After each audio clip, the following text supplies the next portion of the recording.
하나님은 참 좋으시는 분인 줄로 믿습니다. 요즘 계절이 바뀌면서 참 좋다라고 이렇게 하는 것처럼 그 작품의 작품자가 누구입니까? 하나님이죠. 하나님께서 예술과 같은 이 세상을 만드시고 참 좋으신 그분께서 우리를 사랑하고 계십니다. 이런 믿으시기를 주님의 이름으로 축복합니다. 여러분, 우리는 하나님과 이처럼 관계가 회복된 삶, 회복된 사람으로서 살아가고 있는 존재입니다. 여러분, 그래서 우리가 하나님을 심지어 이렇게 말하죠. 아빠라고 말합니다. 여러분, 그 말이 아바입니다. 아바, 아빠, 아버지라고 이렇게 부르는 관계의 자리에서 우리가 지금 살아가고 있는 신앙인들이라는 겁니다. 여러분, 이 관계를 수직적 관계라고 하죠. 높이 계신 하나님과 이 땅에 있는 우리와의 관계가 회복되었습니다. 어떻게 해요? 예수 그리스도의 십자가의 죽음과 부활 사건을 통하여 성령께서 우리에게 믿음을 주심으로 말미암아 예수의 그 사건을 나를 위해서 희생하신 사건으로 믿게 하심으로 말미암아 하나님과의 관계가 회복되어져 우리가 주님과 수직적 관계를 맺고 살아가는 신앙인이 되었다라는 겁니다. 여러분, 그러면서 우린 또 한 가지 관계가 형성되며 살아가고 있는데요. 바로 수평적 관계, 사람과의 관계 속에서 우리는 살아간다라고 하는 겁니다. 여러분, 그래서 수직적인 관계와 이 수평적인 관계는 늘 함께 동반된다라고 그렇게 볼 수 있습니다. 여러분, 우리가 하나님과 가까이 있다라고 느낄 때도 있기도 하고 멀리 있다라고 느낄 때도 있는 것처럼 수평적 관계, 그 사람과의 관계 속에서도 멀리 있다라고 느끼기도 하고 가까이 있다라고 느끼기도 합니다. 여러분, 이처럼 이 거리에 대해서 우리는 함께 관계를 두고 살아가는데요. 에드워드 홀이라고 하는 근접학 이론이 있습니다. 사회인류학자 에드워드 홀은 물리적 거리가 사람의 심리적 그 친밀감의 거리를 반영한다는 말입니다. 이미 사실은 우리가 알고 있습니다. 몸도 멀어지면 마음도 멀어진다라는 말이 있는 것처럼 이 물리적 거리가 사람과의 심리적 거리도 그렇게 반영할 수 있다라고 하는 겁니다. 구분한 거리 중에 가장 가까운 거리는 친밀한 거리인데요. 이 물리적 거리는 0에서 46cm라는 겁니다. 46cm, 30cm 자보다 조금 더 긴 이런 고까지 거리가 가장 친밀한 거리, 가장 가까운 거리라는 겁니다. 이런 누구와의 관계 속에서 살아갑니까? 바로 가족이죠. 연인이죠. 배우자입니다. 그래서 이 관계에 있는 사람들은 서로의 체온과 숨결까지 느낄 수 있을 정도로 가까이서 살아가는 관계를 형성한다라는 겁니다. 다음으로는 개인적 거리인데 46cm에서 1.2m가 된답니다. 여러분, 거리 어떻게 됩니까? 옆에 계신 분 46cm에서 1.2m 거리에 그 반경에 있는 사람들이 누구인가요? 친구라고 할 수 있겠죠. 가까운 지인과의 관계라고 할 수 있겠습니다. 그분들은 손을 뻗으면 닿을 수 있는 관계입니다. 여러분, 그렇기 때문에 일상적인 대화가 늘 이루어지는 사람과의 관계다라고 그렇게 할 수 있겠습니다. 그럼 다음으로는 사회적 거리가 있는데요. 우리 코로나 시절에 사회적 거리두기 했었는데 똑같은 말은 아니지만 비슷한 말이라고 볼 수 있겠습니다. 이 거리는 1.2m에서 3.6m의 거리에 반경에 있는 사람들과의 관계랍니다. 누구일까요? 직장 동료라고 할 수 있겠습니다. 비즈니스 관계라고 할 수 있겠습니다. 사실 이런 분들과는 사적 감정을 나누기보다는 역할과 업무, 일 중심으로 되기 때문에 일로서, 업무로서 그렇게 만나는 사람들과의 관계라고 할 수 있겠습니다. 마지막으로는 공공적 거리가 있다고 합니다. 이분들은 3.6m 이상의 거리에 있는 사람들입니다. 누가 있을까요? 사실은 저와 지금 여러분의 관계가 그렇습니다. 강연하는 사람과 듣는 회중, 그 관계가 바로 3.6m 이상 거리의 관계가 있는 겁니다.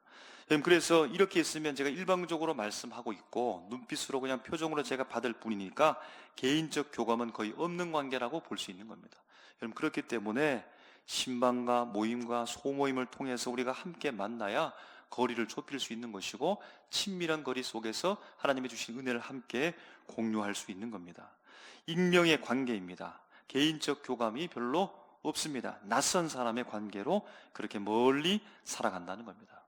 여러분, 어떻습니까?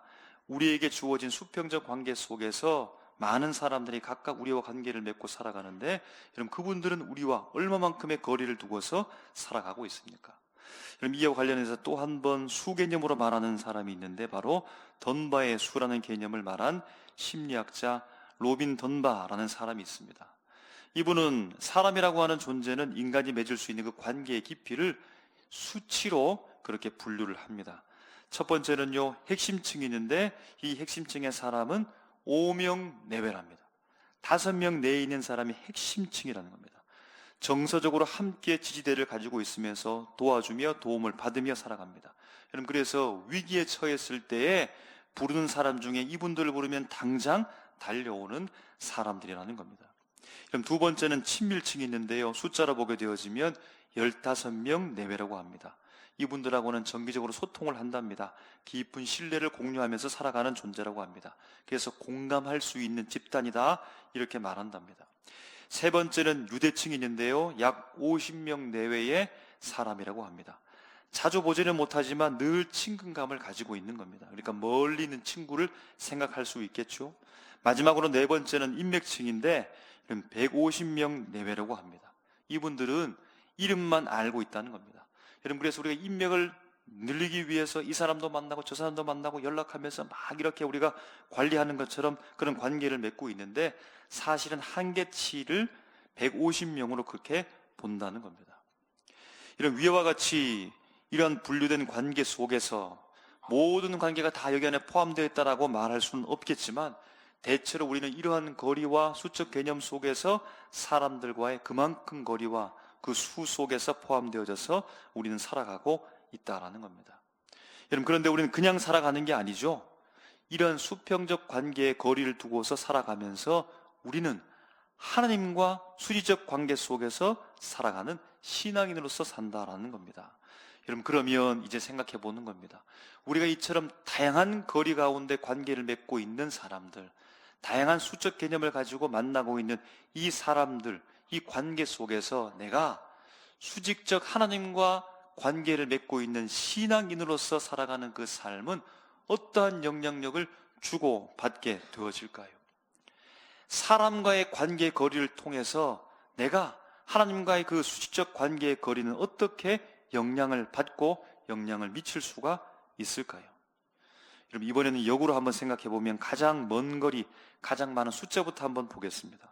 여러분, 공공적 거리, 인맥층 150명부터 한번 보게 되어지면 여러분, 이 사람들의 관계 속에서 함께 관계하는 사람들 가운데 그들에게 내 모습이, 나 자신이 신앙인으로 비추어지며 드러나는 것, 신앙인다운 면모를 그들에게 보이기 위해서는 어떻게 하면 될까요? 150명 먼 거리, 공공적 거리에 있는 관계의 사람들에게 내가 믿는 사람입니다, 예수 믿는 사람입니다 라고 하는 이 의로운 모습, 좋은 모습을 보이기 위해서는 어떻게 하면 될까요? 친절한 모습이 필요하겠죠. 인격적인 어떤 태도나 매너가 여러분 그들에게 보여질 때 신앙인다운 모습이라고 그들은 인식하게 될 것이라는 겁니다. 식당에 가서도 봉사하는 분에 있어서 여러분 그를 대하는 태도, 운전하는 어떤 매너, 공공장소에서 질서를 지키는 여러 모양의 부분들, 그럼 이 정도만 해도 그 모습을 지켜보는 사람들이 저 사람 참으로 예수 잘 믿는 사람이구나 이렇게 본다는 겁니다. 공공질서만 지키고 친절한 모습을 보이고 매너 있게 보이고 웃는 모습만 보여도 나를 보면서 저 사람 참 신앙 좋은 사람이구나 이렇게 볼 수 있다는 겁니다. 왜 그럴까요? 그 정도만 보여도 이렇게 내가 신앙다운 면모의 사람으로 그렇게 드러날 수 있는 이유는 무엇일까요? 나를 잘 알지 못하기 때문이죠.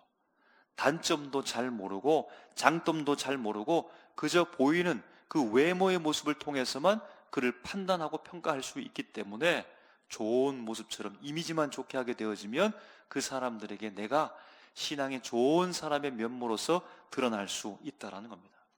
그럼 이제 좀 더 가까이 또 소수를 모아보겠습니다. 개인적, 사회적 거리와 친밀, 유대층을 보게 되면 어떻게 될까요? 이 함께 묶어보게 되어질 때 이제는 좀 더 자세히 나를 알게 됩니다. 상대에게, 타인에게 나 자신이 좀 더 자세히 노출되게 된다는 겁니다.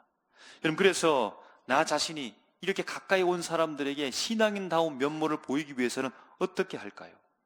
정직성이 필요하답니다. 성실성이 필요합니다. 정직하게 해야 이 사람을 바라보면서, 나를 바라보면서 믿음 좋은 사람이다라고 그렇게 평가할 수 있다는 겁니다. 어떤 일을 맡겼을 때 성실하게 행할 때 이 사람을 바라보면서 믿음 좋은 사람으로 신앙인의 면모를 그렇게 발견할 수 있다는 겁니다. 세상과는 다른 더 높은 가치관을 보여주게 되어질 때 그 사람이 나를 보고 좋은 신앙을 가진 사람으로 그렇게 평가하게 된다는 겁니다. 그럼 한층 한 단계 더 올라가는 것이죠. 그래야만 신앙인답게 보일 수 있도록 인정함을 받는다는 겁니다. 그럼 이제 마지막으로 가장 가까운 모습입니다. 친밀한 거리, 핵심층과의 관계 속에서는 여러분 어떻게 하면 될까요? 이제 이 사람들은 나를 너무나 잘 알고 있는 사람들입니다. 여러분 그렇기 때문에 어떻게 해야 될까요? 신앙인의 모습으로 보여주기 위해서는 이전보다 훨씬 더 고차원적인 모습으로 마음의 태도와 가짐과 행동들이 필요할 것으로 충분히 우리가 추측할 수가 있겠다라는 겁니다. 여러분 이러한 부류에서 나타나는 특징이 무엇입니까? 서로 관계가 가까워지면 가까워질수록 신앙인다운 면모, 모습을 보여주는 것에 있어서 점점 더더욱 고차원적이 된다. 쉬운 말로 말하면 더 힘들어진다, 더 어려워진다라고 하는 겁니다. 여러분 그러면 오늘 본문 속에서 한 이야기 속에 등장하는 사람들, 이 사람들 수평적 관계 속에 있는 사람들인데 그 사람들의 수평적 관계의 거리는 얼마만큼 될까요? 18절 말씀에 보면 이렇게 말합니다. 사원들아 라고 말하는 겁니다. 사원들은 어떤 사람들일까요? 당시의 로마 사회 속에서 노예가 종이 두 종류의 노예가 있었는데 하나는 둘로스, 여러분 들어보셨을 것입니다. 둘로스. 이 둘로스는 일반적인 노예를 통칭하는 언어입니다. 그런데 오늘 베드로전서 말씀 속에서 베드로는 둘로스를 사용하는 것이 아니라 사완이라고 했고 이 말씀을 원어로 보게 되어지면 오이케타이라고 하는 겁니다. 오이케타이를 우리가 사완으로 번역을 했습니다. 이 말은 훨씬 더 구체적인 범위로 좁혀진 노예입니다. 간의 노예라고 합니다. 그러니까 야외에서 노동을 하면서 일하고 있는 노예가 아니라 이 노예는 집안 안으로 들어와서 집안 내부에서 주인의 일상과 함께 그를 돕고 있는 노예를 칭하는 말이 바로 오이케타이라는 말이라는 겁니다. 그래서 이들은 주인의 식사를 준비하고 의복을 준비하고 자녀 교육까지 책임지기도 하고 심지어는 침소까지 관리를 담당했다고 합니다. 여러분 그래서 앞에서 말했던 것처럼 에드워드 홀의 분류에 있어서 아마 가장 가까운 거리에 근접한 그런 관계를 가지고 있는 사람이라고 말할 수 있겠습니다. 여러분 이 사원은 가까이서 주인을 대면하는 사람이니까 주인과 거리가 가깝게 되니까 오늘 18절 말씀에 주인의 어떤 모습까지 보이게 되냐면 주인의 까다로운 모습까지 보일 정도라는 겁니다.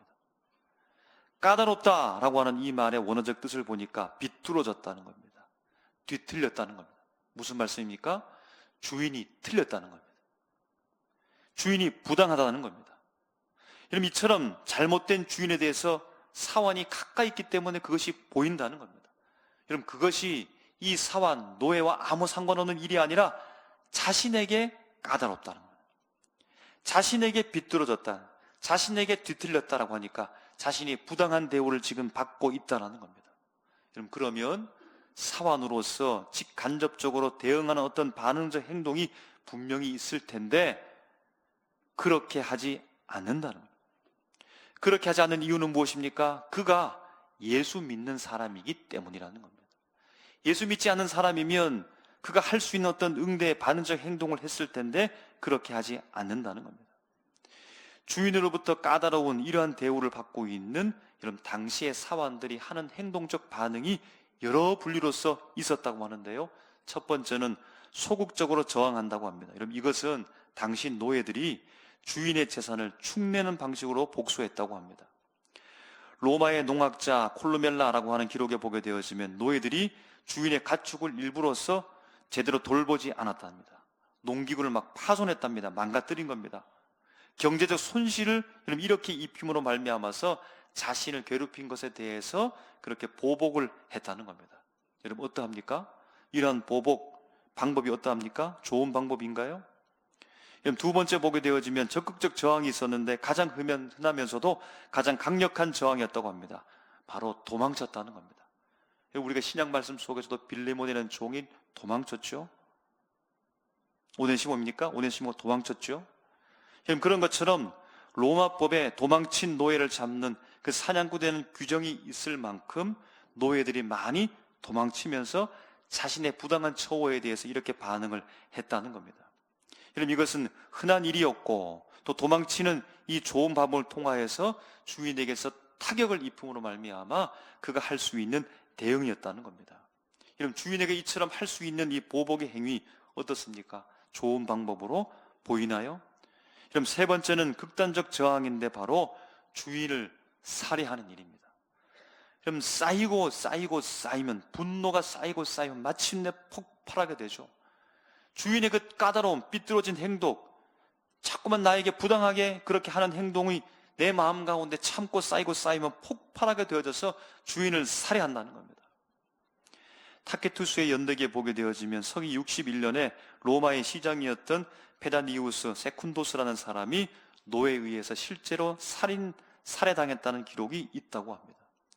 당시 로마법에 노예가 주인을 죽이면 그 집안 모든 노예를 다 처형시켜 버렸다고 합니다. 노예들의 보복이 그만큼 두려웠다라고 하는 사회적 문제가 되었다는 사실에 대한 반증으로 볼 수 있다는 겁니다. 마지막 네 번째는 언어적 저항이 있었다고 합니다. 맞대어 욕을 했다는 겁니다. 그 앞에서 면전에서 욕을 못하면 숨어서 했겠죠. 희극작가 플라우투스라고 하는 사람은 그 연극 속에서 이러한 모습을 보여주는 겁니다. 주인에게 부당한 대우를 당하면 종들끼리 모여가지고 주인을 욕을 하는 겁니다. 주인을 조롱하는 겁니다. 주인을 비꼬는 겁니다. 교묘하게 언어 유희로서 그에게 모욕을 주는 겁니다. 아니면 만만하게 보이면 그 앞에서 직접 욕으로 대면하면서 언어 폭력으로 받아친다라고 하는 겁니다. 여러분 어떻습니까? 비꼬듯 얘기하면, 비꼬듯 모욕을 주면, 내가 그냥 그 앞에서 응당하게 욕을 하면, 쏟아내면 여러분 속이 시원해지지 않겠습니까? 사화는 바로 까다로운 주인에게 대응하는 이러한 방법을 많이 택했다라고 하는 겁니다. 여러분, 그러면 오늘 말씀 속에서는 어떻게 하라고 말씀할까요? 예수 믿는 믿음을 가지고 있는 그 사원이 까다로운 주인 앞에서, 그 아래에서 봉사하며 일할 때 부당한 대우를 받을 때 여러분 어떻게 하라고 말씀은 우리에게 들려주고 있을까요? 오늘 말씀은 예수님의 모습을 통해서 우리에게 말씀하고 있습니다. 23절에 보게 되어지면 이렇게 말씀합니다. 예수님께서 욕을 당하시되 맞대어 욕하지 아니하셨다라고 말합니다. 여러분, 그러니까 부당한 대우를 받을 때 맞대어 욕하지 말라라고 말씀하는 겁니다. 23절 이어서 보게 되어지면 예수님께서 고난을 당하시되 위협하지 아니했다라고 말합니다.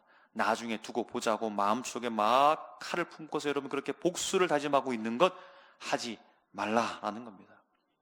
22절에 보게 되어지면 예수 그리스도는 그는 죄를 범하지 아니하고 그 입에 거짓도 없으셨다라고 말하는 겁니다. 주인의 것을 파손하거나 손해를 끼치거나 빼돌리는 이 거짓 행위를 하지 말라라고 말하는 겁니다. 여러분 욕해 보셨습니까? 어떻습니까? 욕 한번 해보신 적이 다 있으시죠? 욕하고 나면 좀 시원해질 수도 있죠. 누군가가 나 대신 막 욕을 하면 대리만족이 오기도 하죠.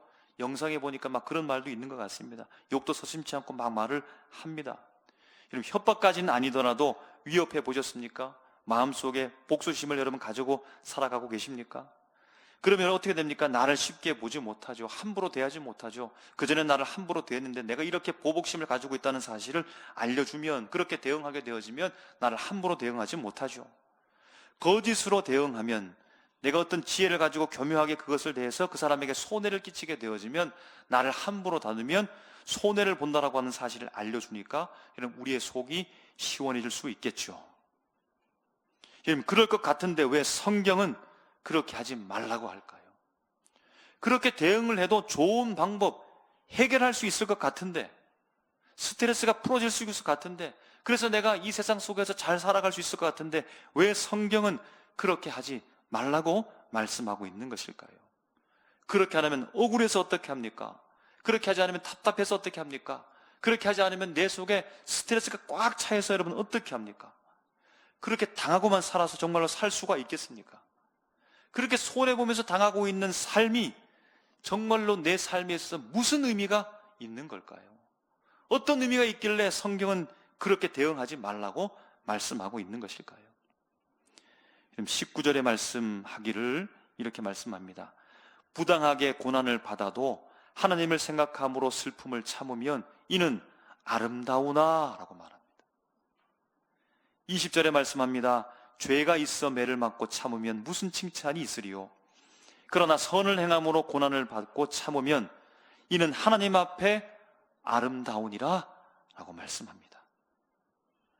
욕하고 위협하고 거짓말을 하는 것으로서 대응하지 않는 이유는, 하나님 앞에서 참는 이유는 그 모습이 하나님께서 보실 때 아름다운 모습이기 때문이라고 말씀합니다.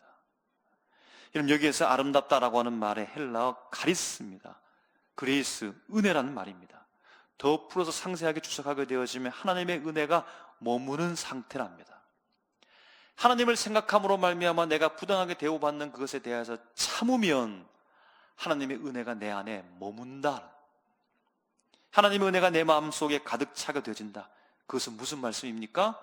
위로, 수시적 관계, 하나님과 관계가 가까워지게 된다는 겁니다. 그러면 세상의 방식을 택하면 내 속이 시원하게 될지는 모르지만 하나님의 은혜를 자꾸만 쏟아버리게 되는 겁니다. 여러분, 욕 한번 해보십시오. 화를 한번 내보십시오. 협박을 해보십시오. 위협을 해보십시오. 교묘하게 거짓말을 해보십시오.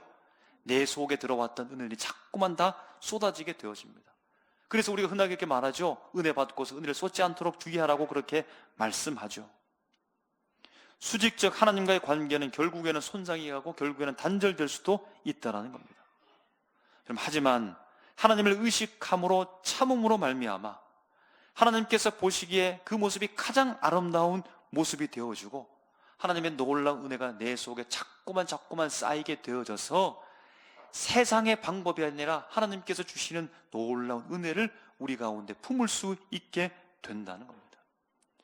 여러분, 내 속에 시원함보다 하나님의 기쁨이 더 중요하기 때문에 하나님을 생각함으로 말미암아 그 부당한 대우를 참으라라고 말씀합니다. 그럼 21절에 말씀합니다. 이를 위하여 너희가 부르심을 받았다라고 말하는 겁니다. 여러분, 그러니까 참는 것이라고 하는 것은 선택이 아니고 신앙인의 본질적, 여러분, 그것이 사명이라는 겁니다. 우리에게 주어진 사명이라는 겁니다. 여러분, 그래서 레온 모리스라고 하는 신학자는 이 구절에 대해서 고난으로의 초대라고 말합니다. 하나님께서 우리를 고난으로 초대해 주셨다. 여러분, 그러니까 우리가 구원받은 그 목적 중 그 하나는 이 세상의 부당함 속에서도 그리스도의 그 진리를 잃어버리지 아니하고 그리스도의 그 향기를 마침내 나타내는 사명으로 주님께서 우리를 부르셨다라고 하는 겁니다. 고난이라고 하는 것, 곧 내가 의롭게 살았음에도 불구하고 부당하게 대우받는 그 일, 이 피해는 교통사고처럼 피하고 싶은 것이 아니라 신앙인이라고 하면 신앙인으로서의 이 세상 속에 드러낼 수 있는 증명의 부분이다. 주님께서 그것을 위해서 부름받은 일터가 바로 고난의 현장이다. 부당한 대우를 받는 현장이 바로 주님께서 우리를 부르신 그 부름의 일터요, 우리가 살아가야 될 삶의 터전, 그곳이 바로 고난의 땅이라는 겁니다. 여러분, 이어지는 21절에 말씀합니다. 그리스도도 너희를 위하여 고난받으사 너희에게 본을 끼쳐 그 자취를 따라오게 하려 하셨느니라. 아멘. 여러분, 그러니까 우리가 참는 이유는 근거 없는 참음이 아닙니다. 저 사람이 인내력이 좋아서 참는 것도 아니고 저 사람 참을성이 깊이 있어서 훈련되어서 그렇게 참는 것이 아니라 바로 예수 그리스도께서 우리를 따라오라고 눈길 위에 이미 길을 내려주셔서 험한 풀이 우거진 그 길 가운데 예수 그리스도께서 이미 길을 내주셔서 그 자취를 우리가 지금 따라가고 있다라고 하는 겁니다. 그럼 여기에서 본을 보이셨다라고 하는 이 본은 아이들이 글 쓰는 교본을 말한다고 합니다. 여러분, 예전에 글씨 쓰기 연습, 한자 연습할 때 이런 바깥에 비추이는 투명한 종이를 두고 여러분 적은 거 기억나시죠? 그러면서 글자 연습을 하죠. 그대로 따라 쓰는 거죠. 그대로 한자를 적는 겁니다. 마치 그와 같다는 것이 교본이고 본이라는 겁니다. 그럼 예수님이 욕하지 않고 위협하지 않고 거짓말하지 않으셨던 그 삶의 방식이 우리 삶의 정답지인 겁니다. 우리가 살아가야 될 그 많은 문제 중에 정답이라는 겁니다. 정답을 아는 자가, 정답을 아는 학생이 어떻게 오답인 세상의 방식에 그 답을 적을 수가 있겠습니까? 이런 마지막으로 23절에 말씀합니다. 오직 공의로 심판하신 이에게 부탁하시며 라고 말합니다. 누가요? 예수님께서요. 예수님께서 우리를 위해 십자가를 지고 있음에도 불구하고 고난받는 그 현장 속에서 예수님께서 욕심과 거짓으로 위협으로 그들에게 대응하지 않으시고 하나님께 부탁했다는, 하나님의 공의로운 심판을 믿었기 때문이라는 겁니다. 이러면 내가 보복하면 어떻게 되죠? 인간적 복수로 끝나죠? 아니죠. 끝나지가 않죠. 계속해서 이어지죠. 예전에 중국 무술 영화를 보면 어떡합니까? 막 싸우고 괜히 나를 공격하는 것 같은데 왜 나를 공격하냐고 물으면 아버지의 원수랍니다. 그래서 아버지의 원수를 갚습니다. 근데 옆에 누가 있죠? 그 원수 갚은 사람, 그 죽은 사람의 아들이 또 지켜보고 있죠. 그 사람이 어떻게 되죠? 나중에 장성해서 또 원수를 갚으러 오죠. 원수는 원수를 낳고, 살해는 살해를 낳고, 미움은 미움을 낳고, 시기는 시기를 낳는 거죠. 복수는 복수를 낳을 수밖에 없다는 겁니다. 결코 끊어지지 않습니다. 여러분, 그러나 하나님께 맡기면 어떻게 됩니까? 내가 갚으러 가면 복수의 현장이 되지만 내 억울함과 이 답답함을 하나님께 맡기게 되면 어떻게 됩니까? 하나님의 공의가 실현되는 진리의 땅이 되는 거죠. 내가 욕하고 위협하는 이유는 무엇입니까? 하나님께서 심판자가 된다는 이 사실을 믿지 못하기 때문인 거죠. 여러분, 진짜 권위 있는 심판자는 누구입니까? 내가 아니죠.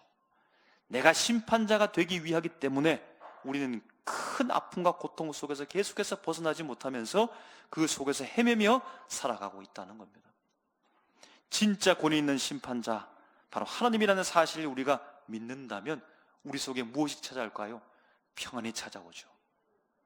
지금 막 범죄자가 범죄하고 있습니다. 폭력을 휘두르고 있습니다. 칼을 가지고 사람들을 막 위협하고 있습니다. 다른 주변의 사람들 막 벌벌 떠고 있는데 어떤 사람들은 여유가 있습니다. 아무렇지 않은 듯 보고 있습니다. 그 부당하게 잘못된 범죄 행위를 보면서 여유를 가지고 있습니다. 왜요? 지금 경찰이 오고 있다는 사실을 알고 있기 때문에. 우리의 모든 문제, 아픈 것들, 고통스러운 것들, 부당한 이 모든 것들에 대해서 내가 해결자가 되려고 하니까 그것을 감당하지 못하면서 오히려 그 속에 들어가서 헤어나오지 못한 채 그 물에 빠져서 죽을 지경입니다. 그런데 모든 것들을 다 하나님께 맡기게 되어지면 진짜 권위자, 심판자가 바로 하나님이라는 사실을 알고 그분께 맡겨지게 될 때는 우리 마음 가운데 평안이 찾아오게 될 줄로 믿습니다. 사랑하는 삼일교회 성도 여러분, 여러분의 수평적 관계, 수많은 사람들과 함께 관계를 맺고 있는 그 거리들을 한번 생각해 보십시오. 우리가 믿음의 사람임을 그들 앞에 어떻게 증명하면서 살아가고 있습니까? 우리는 우리와 다소 먼 거리에 관계에 있는 사람들에게는 어쩌면 쉽게 우리가 꽤 괜찮은 사람인 것을 보여줄 수도 있습니다. 여러분, 그런데 어쩌죠? 나를 가장 잘 알고 있는 사람, 내가 가장 잘 알고 있는 사람, 가장 가까워 있는 거리에 있는 사람들에게는 어떠합니까? 여러분, 또는 나를 가장 아프게 했는 사람은 누구입니까? 저 멀리 있는 사람인가요? 이름만 알고 있는 사람인가요? 한 번도 보지 못했던 사람인가요? TV 화면에 나오는 사람인가요? 아니죠. 매일 아침 내 가까이에서 눈을 뜨면 마주하는 가족, 직장 동료, 상사, 또 후배, 가까운 사람들, 지인들, 심지어는 우리 교회 식구들일 수 있습니다. 그들이 나를 까다롭게 삐뚤어지게 대할 때 이런 똑같이 삐뚤어진 답을 답하지는 마십시오. 왜냐하면 여러분, 그것은 정답이 아니기 때문입니다. 오답이기 때문입니다. 하나님을 생각함으로 말미암아 그 순간을 참아내시기를 주님의 이름으로 축복합니다. 여러분, 그러면 하나님의 은혜 카리스가 내 속에 머물게 될 줄로 믿습니다. 주님 때문에 참으니까 저에게 평안을 주세요. 저에게 은혜를 더하여 주시옵소서라고 하면서 하나님과 가까운 이 수시적 관계를 우리가 경험하게 된다는 겁니다. 여러분, 억울할 때마다 마음속으로 선포하십시오. 주님, 이 사건의 재판관은 제가 아닙니다. 저 사람도 아닙니다. 어떤 누구도 아닙니다. 공의로운 심판을 하게 되실 바로 하나님께 있습니다. 주님, 주님께서 심판하여 주시옵소서. 주님께서 공의로 다스려 주시옵소서라고 여러분 선포하시길 바랍니다. 내가 직접 심판자가 되려는 무거운 짐을 여러분 내려놓으십시오. 그렇게 되어질 때에 비로소 우리 마음 가운데 평안과 긍휼의 마음을 가지고서 다른 사람을 넉넉히 용서하며 사랑하게 되어주고, 무거웠던 보복의 이 무거운 짐으로부터 우리가 자유함을 얻게 될 줄로 믿습니다. 사랑하는 삼일교회 성도 여러분, 우리가 받는 이 부당한 고난 결코 낭비가 아닙니다. 그것은 우리를 그리스도의 본으로 초대하시는 하나님의 특별한 부르심입니다. 예수의 길을 감히 누가 가겠습니까? 예수의 길을 감히 누가 따라가겠습니까? 내가 지금 부당한 대우를 받고 내가 신앙인으로 살아가는 이 삶 속에서 어떻게 응답해야 될까라고 고민이 있을 때, 주님께서 그리스도가 가셨던 그 자취를 나에게도 허락해 주시고 따라오라고 하는 초대장을 내게 주셨구나라고 여러분 그렇게 깨달으셔야 된다는 겁니다. 우리가 세상의 방식인 욕설과 위협과 거짓 대신 하나님을 생각함으로 말미암아 인내와 기도를 선택하게 되어질 때에 세상은요, 우리를 통해서 보이지 않는 하나님을 보게 될 줄로 믿습니다. 세상에 줄 수 없는 참된 평안이 우리에게 이 카리스 은혜가 머물게 되어져서 하나님이 주시는 참된 평안으로 살아가게 될 줄로 믿습니다. 이런 삐뚤어진 세상이죠. 삐뚤어진 세상 속에서 그러나 끝까지 바른 답을 적어 내려가셨던 분이 누구입니까? 예수 그리스도께서 그 정답을 계속해서 적어 내려가셨어요. 하나도 틀림없이 정답을 적어 내려가신 그 굳은 예수 그리스도 손을 여러분 잡으시기를 주님의 이름으로 축복합니다. 우리가 그분의 자취를 따라서 한 걸음 한 걸음 내디딜 때 우리 영혼의 목자가 되신 주님께서 우리의 상처를 어루어 만져 주십니다. 여러분 믿으십니까? 스트레스 쌓여가지고 폭발할 것 같은데 주님께 가면 주님께서 우리를 만져주시고 눈물로 위로로 함께 주시는 은혜를 통하여서 세상에 줄 수 없는 참된 평안을 우리에게 반드시 주실 줄로 믿습니다. 반드시 우리 마음을 낫게 해 주실 줄로 믿습니다. 이번 한 주간 여러분의 삶 터전에서 하나님 앞에 아름다운 이 카리스를 가득가득 채워나가서 주님이 보시기에 아름답다, 은혜롭다 이렇게 보여줄 수 있는 참으로 아름다운 인생 살아가시기를 주님의 이름으로 축복합니다. 기도하겠습니다. 하나님 아버지,